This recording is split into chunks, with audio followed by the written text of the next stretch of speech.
Bonjour et bienvenue sur Active Worker. Alors tout d'abord, bonne année 2022. Je te souhaite le meilleur, évidemment le principal, la santé, le meilleur pour tes projets et puis voilà pour tes proches, pour ta famille. Que tout se passe bien pour toi en 2022. Je commence par l'essentiel. Moi en 2022, je vais continuer à faire des vidéos du coup sur la progression de carrière. Et le deal que je voudrais te proposer en fait pour à la fois m'aider et toi aussi t'aider, bah, c'est simplement en fait de commenter les idées et les vidéos que tu souhaites voir sur cette chaîne en 2022.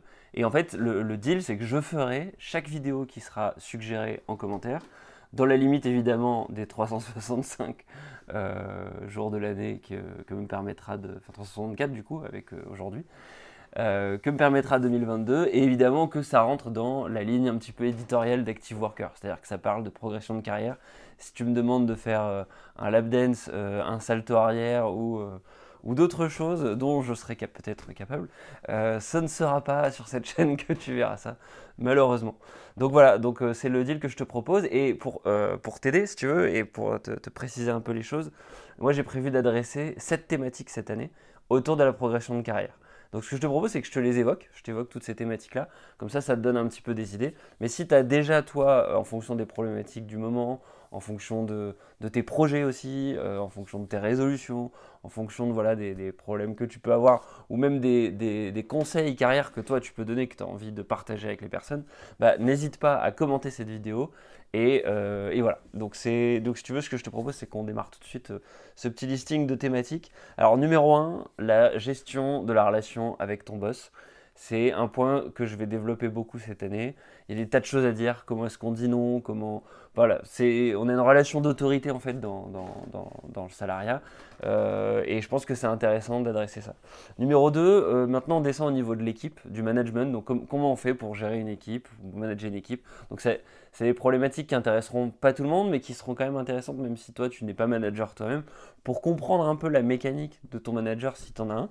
Et puis voilà, je pense que c'est un sujet intéressant. Numéro 3, maintenant on passe plutôt à l'aspect individuel, mais toujours sur les relations professionnelles avec la communication, la créativité. Donc là, on va vraiment traiter d'un domaine sur comment je crée un message et je le transmets aux autres, mais d'un point de vue individuel.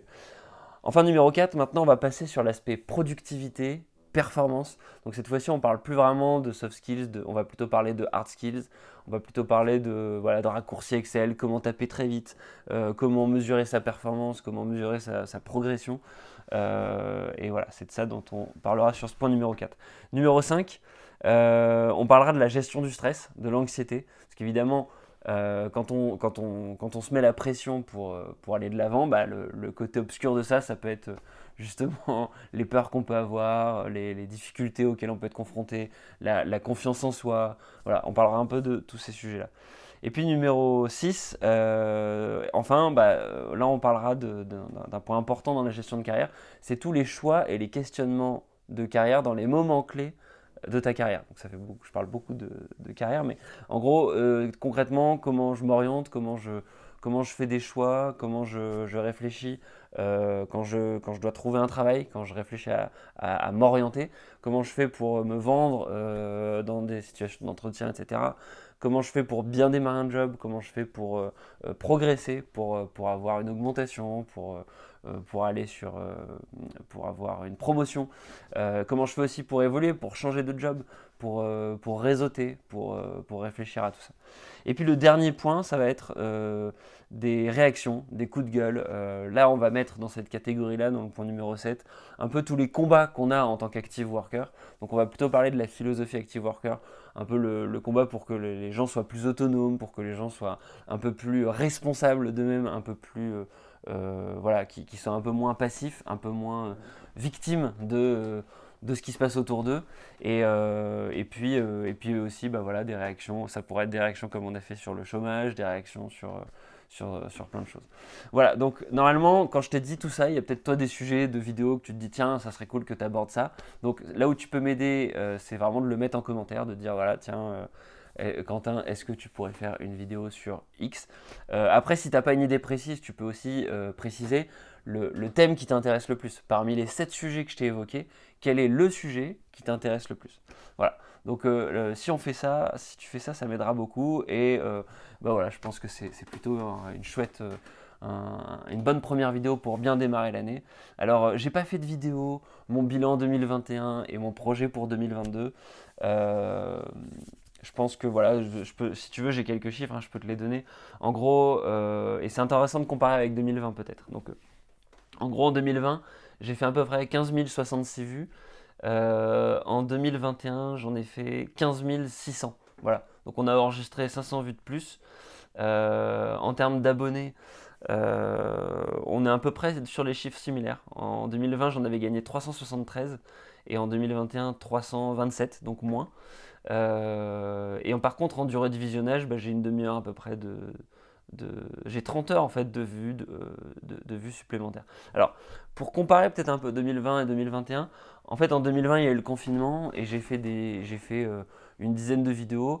C'était des vidéos qui étaient très travaillées, très montées, notamment les deux dernières sur l'intimidation. Donc, et puis j'ai fait aussi énormément de résumés de livres, enfin énormément, j'ai fait 6-7 résumés de livres. Ce qu'il faut avoir en tête sur 2020, c'est que je faisais des résumés de livres, mais je travaillais à faire du buzz autour des lancements de mes résumés et de ces vidéos-là. Donc j'ai des gros pics de vues qui redescendent ensuite sur plusieurs fois dans l'année. Alors qu'en 2021, j'ai pas vraiment fait ça. J'ai fait quelques vidéos sur des méthodologies de problem solving, en essayant de faire un peu de montage, mais pas trop. Et puis j'ai fini l'année en faisant un peu cette reprise de production de vidéos quotidienne. Le constat en fait, c'est que la vidéo, si tu veux, sur je sais plus sur le nombre de vues que je dois avoir, mais je dois avoir à peu près 40 000 vues. Sur les 40 000 vues, j'en ai 18 000 qui sont dues à la vidéo. Comment faire un bon reporting. Donc cette vidéo-là, elle est faite à l'arrache entre deux tours à la défense. Donc ce que je me dis, c'est quand je regarde tout ce que j'ai fait, le résultat que ça a eu sur YouTube, la vidéo qui a le plus de bons feedback, qui a le plus de vues, qui est la plus poussée par l'algorithme et en même temps la plus plébiscitée par les gens, c'est une vidéo qui est faite à l'arrache. Donc je me dis, en fait, autant repartir là-dessus. En plus, à côté, j'ai quand même un job qui prend pas mal de temps, pas mal d'énergie. Le fait d'être commercial, d'être manager déjà, le métier de commercial, c'est un métier stressant. Mais le fait d'être manager d'une équipe de commerciaux, en fait, tout le temps, ton esprit, il est tout le temps happé dans plein de sujets. Et donc, je pense que c'est pas viable de réussir à faire une chaîne où je publie des vidéos extrêmement montées, etc. C'est pas quelque chose que j'arriverai à gérer. Donc, on va partir là-dessus, sur le début 2022. Peut-être que j'arriverai à faire une vidéo par jour en 2022 avec ce niveau de montage. C'est sûr que ce sera faisable. En tout cas, c'est aussi une bonne question que tu peux te poser. Concrètement, au lieu de te dire tiens, quelles sont les résolutions que je peux prendre, qu'est-ce que je peux continuer qui a fonctionné en 2021 que je peux transposer en 2022. Donc moi, si je fais cette analyse-là du coup sur Active Worker, c'est les vidéos quotidiennes, je sais que je suis capable d'en faire une par jour et d'essayer de travailler du coup plein de choses. Ça m'oblige à travailler le titre, le SEO de la vidéo, la miniature qui est un exercice créatif. Pour le coup, je serais capable de faire tous les jours. Et puis le storytelling, en fait, la manière de structurer les idées, etc. En fait, c'est quelque chose qui est hyper important pour maintenir l'attention des gens. Et voilà. Donc moi, c'est un truc que je vais travailler cette année. Et puis, est-ce que j'arriverai à le tenir toute l'année? L'avenir nous le dira. Mais en tout cas, ce qui est sûr, c'est que je ferai toutes les vidéos qui seront mentionnées en commentaire. Donc s'il y en a plus de 365, ça tombe bien. Ça m'obligera à en faire une par jour. Et puis on verra dans l'année si on arrive à implémenter de nouvelles habitudes pour faire du montage, ajouter des gifs, ajouter du changement, etc. Mais ça, on verra plus tard. Voilà, écoute, je te souhaite encore une très bonne année 2022. Et puis encore une fois, mets en commentaire l'idée de vidéo que tu as ou le sujet principal qui t'intéresse le plus dans ce que j'ai évoqué. Ça m'aidera beaucoup. Et puis voilà, je te souhaite en tout cas un très très très bon début d'année et je te dis à demain pour la prochaine vidéo. Ciao ciao.